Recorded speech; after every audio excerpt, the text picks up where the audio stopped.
সেদিনের পর থেকে বেশ কিছুদিন ধরে এখানেই আছি। দুবেলা যেহেতু নিশ্চিন্তে দুমুঠো খেতে পাচ্ছি, তাই অন্তত এই বিষয়টা থেকে মুক্তি পাওয়া গেল। আচার্য মশাই তো বলেছিল যতদিন খুশি এখানে থাকতে পারি। আজ আবার একটু আচার্য মশাইয়ের কাছে যাব গল্প শুনতে। সেদিনের পর থেকে গল্প শোনার জন্য আমার মনটা কেমন যেন আকুপাকু করছে। কিন্তু আচার্য মশাইয়ের সময় কোথায়? আমি আচার্য মশাইয়ের কামরার দিকে গেলাম।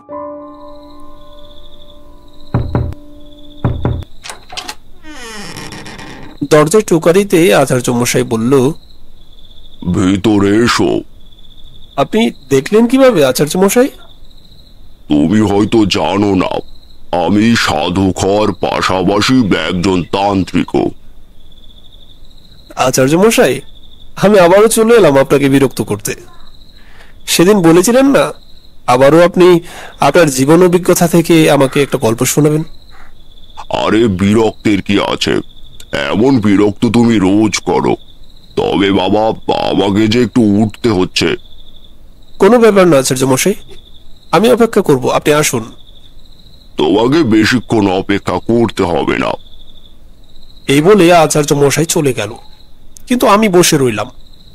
বুঝলাম আচার্য মশাই আজ গল্প বলার মুডে নেই, কিন্তু আমিও তো নাছর বান্দা, গল্প না শুনে আজ এখান থেকে যাব না।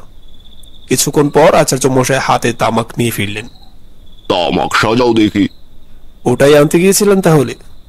এটা ছাড়া আবার গল্প তেমন জমে না। আমি তামাক সাজিয়ে আচার্য মশাইকে দিলাম। তিনি টানতে আরম্ভ করলেন। আমাকে জিজ্ঞেস করলো, তা তোমার এখানে দিনকাল কেমন কাটছে? আমি বললাম, দিন ভালোই কাটছে। আজ এক গণকের কাছে হাত দেখাতে গিয়েছিলাম। সে বলল ফাড়া এখনো কাটেনি, তবে অতি শীঘ্রই সবকিছু ঠিক হয়ে যাবে বলল। যাকে তাকে হাত দেখিও না। এ জগতে ভালো মানুষের চেয়ে খারাপ মানুষের সংখ্যাই বেশি। শোনো, তবে তোমাকে একটা ঘটনা বলি। আমি আপনার ঘটনা শুনবো বলেই তো এখানে বসে আছি। শোনো তাহলে, আমার গুরু আমাকে বলেছিলেন আমার জীবনে আমার সাথে আরো অনেক বড় বড় সাধকের দেখা হবে।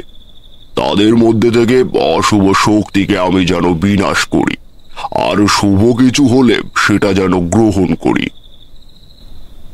একদিন হাঁটতে হাঁটতে কালীগঞ্জ গ্রামে সন্ধে হয়ে এলো।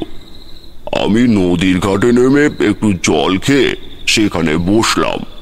পথে যদি সন্ধ্যা নামে তাহলে কারো না কারো বাড়িতে আশ্রয় মিলে যায়, কিন্তু সেখানে সেই ঘোর সন্ধ্যের সময় কাউকে দেখতে পেলাম না। তাতে কি, কোনো গৃহস্থের বাড়িতে জায়গা না হলেও কোনো এক গাছের নিচে ঠাঁই হয়ে যাবে নিশ্চয়ই। গ্রামে ঢুকতেই প্রথম যে বাড়িটা দেখতে পেলাম, সেই বাড়িটায় গিয়ে দাঁড়ালাম। এর একটা কারণ ছিল, তা হলো বাড়ির মালিক যদি রাতে থাকার জায়গা না দেয়, পাশে একটা মস্ত বড় গাছ রয়েছে, সেখানেই ধুনি জ্বালিয়ে রাতটুকু পার করে দেব। আমাকে অবশ্য বেশিক্ষণ দাঁড়াতে হলো না। আমার সমবয়সী একজন লোক এ বাড়ি থেকে বেরিয়ে আসতেই আমাকে দেখে থমকে দাঁড়ালো। তারপর কি যেন ভেবে আমার দিকে এগিয়ে এলো। এসেই জিজ্ঞেস করলো, আপনি কে? আমি ব্রাহ্মণ পথিক। আজ রাতটা যদি এখানে আশ্রয় মেলে তাহলে আমার বড়ই উপকার হতো। কাল সকাল নাগাদ চলে যাব। আরে ঠাকুর মশাই, আমার কি সৌভাগ্য, আমার বাড়িতে একজন ব্রাহ্মণ পায়ের ধুলো দিল। এ তো আমার জন্য অতি সৌভাগ্যের ব্যাপার। আপনি আসুন, আসুন, ভেতরে আসুন। এই বলে আমার হাত ধরে বাড়ির সাথে লাগোয়া ঘরটাতে নিয়ে গেল। আমাকে তক্তপোষের উপর বসিয়ে লোকটা বলল, আপনার তামাক চলবে ঠাকুর মশাই? আমি সাধু সন্ন্যাসীদের সাথেই চলেছি, এটা আমার কাছে নতুন কিছু নয়। দেশি তামাক আছে, যদি বলেন তো নিয়ে আসি।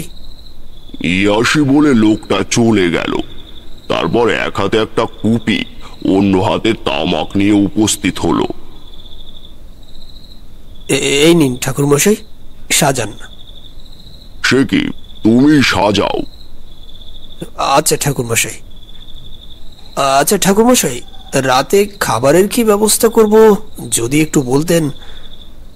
আমি রাতে কিছু খাই না। না না, সে কি কথা, গেরস্তের বাড়িতে এসেছেন, কিছু একটু খেতে তো হবেই, না হয় যে অমঙ্গল হবে। অবশেষে 2 মুঠো আতপ চাল আর 1 ঘটি দুধ দিতে বললাম।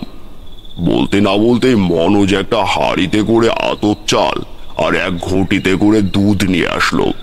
আমি বললাম, আরে আরে, এত দুধ কে খাবে?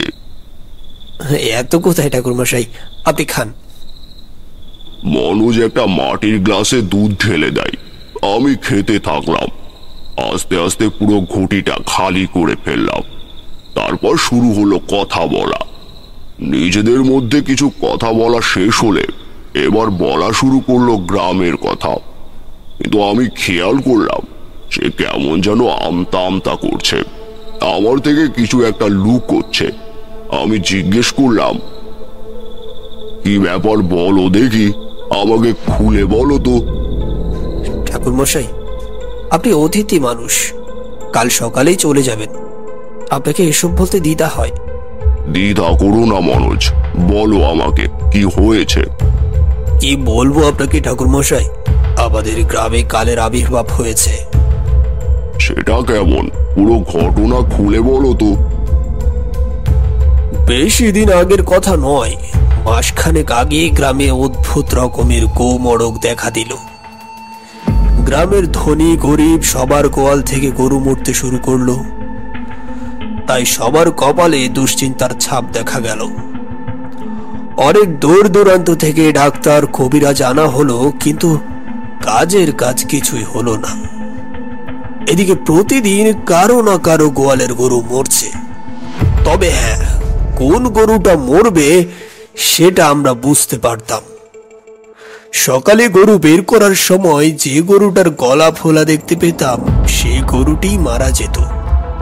তো একদিন জানা গেল এখান থেকে 20 ক্রোশ দূরে সুন্দরপুরের এক শ্মশানে নাকি কোনো এক নাম করা সাধু আস্তানা গেড়েছে।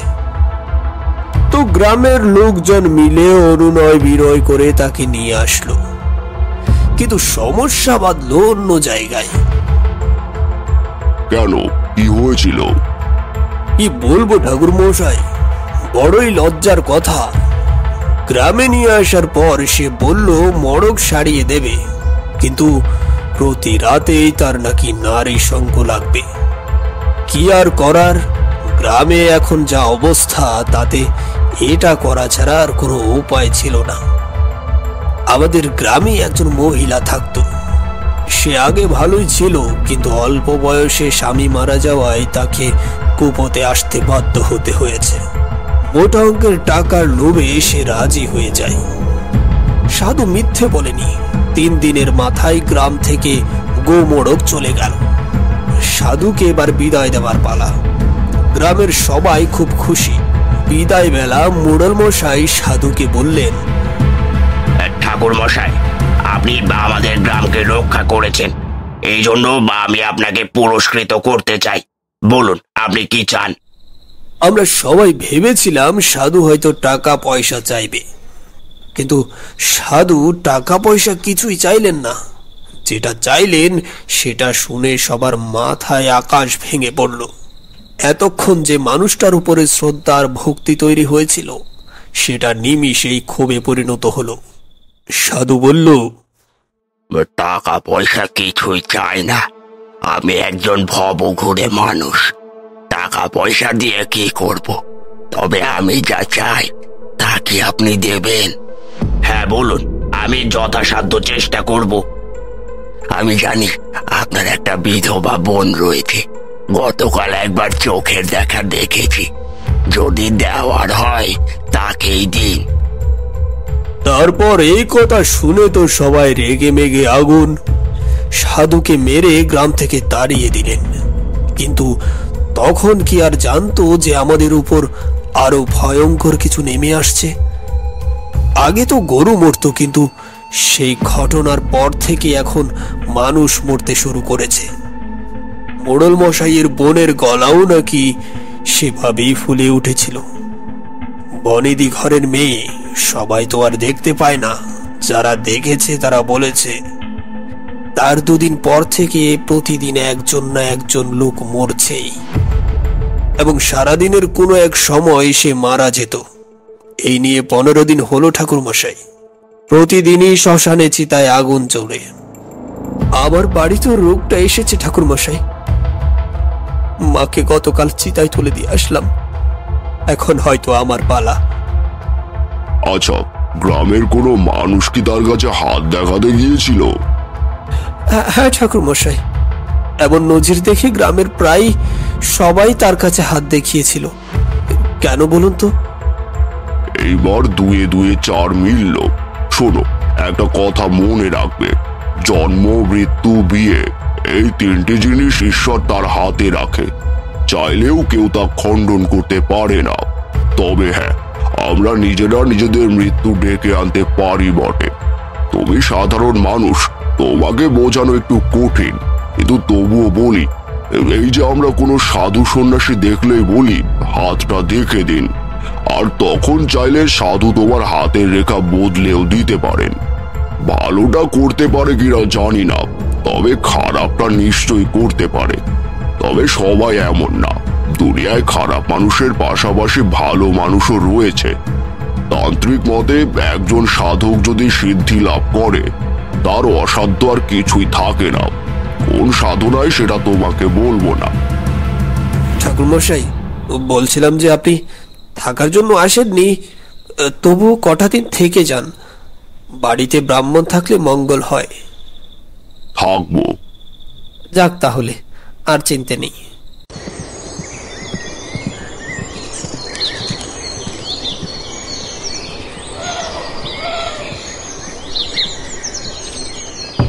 দরজায় কে যেন টোকা দিচ্ছে। দরজা খুলতেই দেখতে পেলাম মনোজ এসেছে। মুখে কিছু বলছে না, এসে ধপ করে তক্তপোষের ওপর বসে পড়ল। তারপর বলল, মোড়ল মশাই আর বেঁচে নেই। আমার কেমন জানি বারবার মনে হচ্ছিল আজ রাতেই কিছু একটা ঘটবে, আর তাই হলো। এবারও কি? হ্যাঁ ঠাকুরমশাই, আমি নিজে দেখে এলাম। গলাটা ফুলে উঠেছে অনেকখানি। আচ্ছা, তোমার জানা মতে পঞ্চমুণ্ডির আসন কোথায় আছে বলতে পারবে? মনোজ আমার কথা বুঝতে পারল না।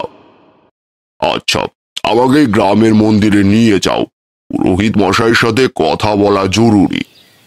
মন্দিরের সামনে এসে ওকে বললাম, তুমি এখানেই দাঁড়াও, আমি কথা বলে আসছি। মন্দিরের ভিতর যেতেই দেখতে পেলাম একজন ধুতি পরিহিত লোক বসে আছে কালী মূর্তির সামনে। পেছনে কারো উপস্থিতি টের পেয়ে ঘুরে তাকালেন। তারপর আমাকে দেখেই কপালটা কুঁচকে জিজ্ঞেস করলেন, তোমাকে কোথায় যেন দেখেছি বলে মনে হচ্ছে। ও, মনে পড়েছে, তুমি হয়তো গুরুর সাথে থাকতে, তাই না? আমি তাকে গুরুর ইহলোক ত্যাগ আর আমার এখানে আসার কথা সবিস্তারে বললাম। শুনে তিনি বললেন, তুমি একজন যোগ্য গুরু পেয়েছিলে বটে, কিন্তু তবুও বলছি, তুমি যা করছো তা কিন্তু মোটেও সহজ নয়। বলেই লোকটি হাতে থালা নিয়ে আমাকে বলল সে একটু আসছে, তার কোথাও লোকটিকে দেখতে পেলাম না। অনেকক্ষণ ধরে বসে থেকে শেষে নিজে উঠে মন্দিরে তাকে খুঁজতে লাগলাম। অবশেষে কোথাও না পেয়ে মনোজের কাছে গিয়ে বললাম, এই মন্দিরের পুরোহিত ভূত টুত নয় তো? দরজা দিয়েও তো বেরোতে দেখলাম না। ভূত কি বলছেন? আরো বেড়াতেই বা যাবে কেন? ওই তো সে। মনোজ একজনকে ইশারা করে বলল, কিন্তু ইনি তো তিনি ছিলেন না। আমি বললাম, এই ব্যক্তি না, তার নাম ছিল ঈশ্বরচন্দ্র বাগচি। কি বলছেন ঠাকুর মশাই? সে গত হয়েছে বহু বছর হলো, সেও এই মন্দিরের পুরোহিত ছিল। গত হয়েছেন? আমি তাহলে কার সাথে কথা বললাম? তাহলে কি সামনে আমার ঘোর বিপদ আসতে চলেছে, তাই পুরনো পুরোহিত মশাই আমাকে সাবধান করতে এসেছে? মনে মনে সব ভাবতে লাগলাম। আমি আর কথা বাড়ালাম না, বাড়ির দিকে রওনা দিলাম। দুপুর হয়ে গিয়েছে, যজ্ঞের জন্য কিছু উপকরণ জোগাড় করলাম। আরো বেশ কিছু উপকরণ বাকি, সেগুলো অবশ্য পাশের একটি জঙ্গলে গিয়ে খোঁজ করলেই পাওয়া যাবে। কিন্তু যে জিনিসটি খুব সহজে পাওয়া যায় না, সেটা তো আমার কোমরের গাঁটেই আছে, সেটা হলো শবের ছাই। পঞ্চমুণ্ডির আসনে যদিও সিদ্ধি লাভের জন্য বসে, কিন্তু সেখানে বসে অশুভ শক্তির বিনাশও সম্ভব। সঠিক নিয়মে যদি কার্য সিদ্ধি হয়, তাহলে সাধকের কোনো ক্ষতি হওয়ার সম্ভাবনা নেই। অবশেষে যখন সাধনার সকল উপকরণ প্রস্তুত, তখন দেখলাম সূর্য ধীরে ধীরে পশ্চিম আকাশে ঢলে পড়ছে। সে সময় আমার বুকটা কেমন যেন হু হু করে উঠল, কারণ আমি যে সাধনায় বসছি, কে জানে কাল সকালে সূর্যটা দেখতে পাবো কিনা। ধীরে ধীরে অন্ধকার নেমে এলো, আশপাশটা আমার জ্বালানো ধুনির আগুনে লাল হয়ে উঠল। ধীরে ধীরে মন্ত্র জপ করতে শুরু করলাম। প্রথম প্রথম কোনো বাধা বিঘ্ন ছাড়াই যজ্ঞ চলতে লাগলো, কিন্তু মাঝপথে একটা বিপত্তি দেখা দিল। চোখ বুজে এক মনে মন্ত্রোচ্চারণ করতে লাগলাম। হঠাৎ ধুনির ওপর দিয়ে একটা দমকা হাওয়া বয়ে গেল। চোখ খুলে দেখি নিমেষেই আকাশটা কালো মেঘে ঢেকে যাচ্ছে। বুকটা কেঁপে উঠল, যে কোনো সময় বৃষ্টি নামতে পারে, কিন্তু এই সময় তো বৃষ্টি হওয়ার সময় নয়। তবে বুঝলাম লক্ষণ খুব একটা ভালো নয়। আরো এটা বুঝলাম একটা ঘোর বিপদ ধেয়ে আসছে আমার দিকে, আর সেটা যে কতটা ভয়ঙ্কর সেটা অনুমান করলে আমার শরীর শিহরিত হয়ে যাচ্ছে। সাধনার একটা নিয়ম আছে, সাধনা করতে করতে অন্য কোনো সাধনার মন্ত্র উচ্চারণ করা যায় না। কিন্তু যদি বৃষ্টি নামে, তাহলে সব সাধনা বিফলে যাবে, তাহলে তো মৃত্যু অনিবার্য। দেখতে দেখতে আকাশ থেকে কয়েক ফোঁটা বৃষ্টি পড়তে লাগলো, আর সেই বৃষ্টির ফোঁটায় ধুনিটা নিভে গেল। আমি বুঝলাম আমার মৃত্যু ঘনিয়ে আসবে, তবুও মনের জোর হারিয়ে ফেলিনি। এক মনে মন্ত্রোচ্চারণ করতে লাগলাম। একবার চোখ খুলে দেখলাম আমার দিকে হাজার হাজার প্রেতের দল আসছে। দলে দলে সাদা শাড়ি পরা নারীরা তাণ্ডব নৃত্য করছে। কিন্তু হঠাৎই একটা অদ্ভুত ঘটনা ঘটে গেল। মাথার ওপর একটা ভয়ঙ্কর শব্দ শুনে উপরে তাকাতেই দেখি নীল আলো মেঘের ভেতর দিয়ে প্রবেশ করে মেঘগুলোকে সরিয়ে দিচ্ছে। আমার হঠাৎ মনে পড়ল গুরুর কথা। সে বলেছিল আমি যে দশবিদ্যা অর্জন করেছি, সেখান থেকে এমন একটা শক্তি আমার মধ্যে তৈরি হয়েছে, যেটা আমাকে যে কোনো বিপদ থেকে রক্ষা করবে। কিছুক্ষণ একটা ভয়ঙ্কর গর্জন শুনে তাকিয়ে দেখলাম কালো মেঘটা টুকরো টুকরো হয়ে ভেঙে পড়ছে চারিদিকে, আর নীল আলোটা আস্তে আস্তে চলে গেল। চলে যেতেই আসনের সামনের ধুনিটাতে অগ্নিটা জ্বলে উঠল। যজ্ঞ সম্পন্ন হলো। সাক্ষাৎ মৃত্যুর হাত থেকে সেই রাতে রক্ষা পেয়েছিলাম। এরপর গ্রাম থেকে সেই অভিশাপটা দূর হয়ে গেছিল। পরদিন সকালে আমি আবার রওনা দিলাম অন্য কোথাও আসন পাতার জন্য। আচার্য মশাই, আপনার কাহিনীগুলো যত শুনছি আমার তৃষ্ণা ততই বেড়ে চলেছে। আচ্ছা আচার্য মশাই, জীবনভর তো কত মানুষের উপকার করলেন, আজ আমার একটা উপকার করবেন? কি উপকার বলো বাবা, আমার সাধ্যের মধ্যে হলে করব। আচার্য মশাই, তেমন কিছু না। আমি যতদিন এখানে আছি আমাকে রোজ একটি করে কাহিনী শোনাবেন। আমি আপনাকে নিয়ে একটি বই লিখব। লেখার মতো আমি তেমন কিছুই পাচ্ছি না। আপনার জীবন কাহিনী লোকজন ভীষণ পছন্দ করবে বলে আমি মনে করি। আপনার কারণে আমার রুটি রুচির ব্যবস্থা হয়ে যাবে। পাগল ছেলে, এই ব্যাপার সে শোনানো যাবে। আচ্ছা আচার্য মশাই, তাহলে ও কথাই রইল।